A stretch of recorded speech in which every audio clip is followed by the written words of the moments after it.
If you want to help family or friends, that's lovely of you. You're trying to be a nice person. Now, if you're being a nice person, there's also a tax efficient way to be a nice person. Both of those things can happen. It's not one or the other. So, in this new series of Root Drops, we are dropping little tidbits of knowledge where you get to hear from some of my amazing advisors here at Root. Today, we're talking about gifting and how do we think about gifting? Should it be cash? Should it be stock? Is there a benefit? What if I want to help a child more today? Should I hold on to a stock knowing that I'm not in the best health, where maybe if I pass away, they inherit it and that's better for them? What's going to help me from a tax perspective? There's a lot. What we're going to do is try to simplify this for you. Now, how on earth do we actually pick what we actually discuss in these Root series? Well, it's actually from all of you guys. So if you guys don't mind, check a look at my screen right now. This was a comment left in our free community, the Root Collective. Now, if you want to go leave your own comment in here so that maybe we address it in the future, you can go in the description of this episode, which is right above the comments, and you can go make sure that you're signed up in our collective, and we look forward to seeing you in there. This was left from someone named Eric Tomchin, who says, gifting stock. Do most brokerages allow you to gift shares of stock? My thought process is instead of gifting cash to my adult children, I could gift them shares of stock in which I have a large unrealized gain. They can sell it at a lower capital gains rate. I just wasn't even sure if brokerages can or do that. My understanding is they would get my cost basis, but they also get my holding period for long-term capital gains if they sell it before 1 year. You don't need to know if you just heard all of that and you went, hey, I know you, Ari, and your team is excited about this stuff, but like that was Portuguese. That's okay. We're going to simplify it for you. What we really, all we care about is that you are having your goals optimized and that we're giving in an intentional way. So I'm going to bring on my advisor, Ben, now, who's going to share some insight. Eric, high five, man. Sounds like you bagged some winners.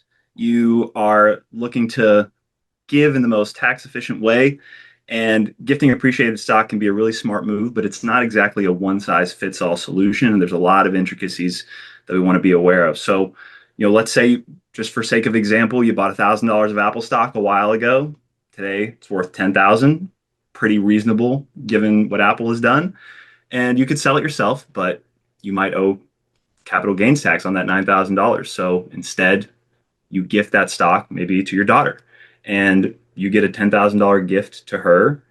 She sells it and she pays, assuming you've held it for over a year, capital gains tax, long-term capital gains tax on that $9,000, but at her capital gains rate, which hopefully is lower than yours. Plus, you might be moving assets out of your estate. Or if you own a whole lot of Apple, you might be diversifying your portfolio away from having so much in a concentrated position. And it allows you to gift during your lifetime instead of having to wait till you pass away and your kids enjoy it afterwards. So this is all fantastic, but it doesn't make the most sense if you're planning to hold that stock until you pass anyway, and your kids are in higher capital gains rates maybe than you. Maybe they're all doctors and lawyers or rocket scientists or AI engineers, whatever the case might be. And you could be gifting them something that they pay capital gains rates on that they wouldn't if they received a step up at your death. So that's something important to consider. If you also don't have a broader giving strategy, this can get really disjointed. If your kids are really young, this can maybe run into other tax issues that you want to be really conscious about. So my one big takeaway would be make sure you keep really good records. Brokerages are really happy to do this for you, but they're not going to be checking behind the scenes to make sure that you're not tripping over any wires that you aren't aware of. So it's important to know exactly what's happening and when and what the impacts are going to be before you go ahead and make any transfers. Get the most life out of your money. It's not get the most money out of life. I love what Ben just said there is sometimes you can have an amazing gifting strategy, but if that's not talking to your tax strategy or your retirement plan or your insurance, all of a sudden things get disjointed. So we talk about a phrase here called vacuum planning, where something might look really good in a vacuum. Yeah, I'm going to absolutely give this amount to my child. And I'm going to, instead of gifting cash, I'm going to give stock because that's more intentional. That's actually going to save me more. I see why that's smarter. Ben's analysis makes total sense. But it turns out Ben knew. He knew the child was an AI engineer before AI even was a thing. And this guy's in the highest tax bracket that's ever lived. Well, that wouldn't make sense. What we want to do is really have a deep understanding of our gifting strategy, have that be speaking to your tax strategy and your retirement strategy and your income and your withdrawal strategy and everything. So if you resonated with this episode, please do certainly like this video. That helps more people watch our content. At the same time, if you're watching going, hey, that really made sense. I totally get that. I hadn't really considered. I was planning to just kind of gift cash because I didn't really know I could even gift stock. Well, that's something. What else am I missing? This is exactly the type of work that Ben loves doing with his clients. So if you currently are thinking about tax strategy or retiring early or gifting stock, these are the types of clients that we really resonate with. And if you like Ben's analysis of that, you go, I really like that guy. I think I would resonate with his style. I think my wife or husband would like them. That's someone that I could see myself actually having a conversation with.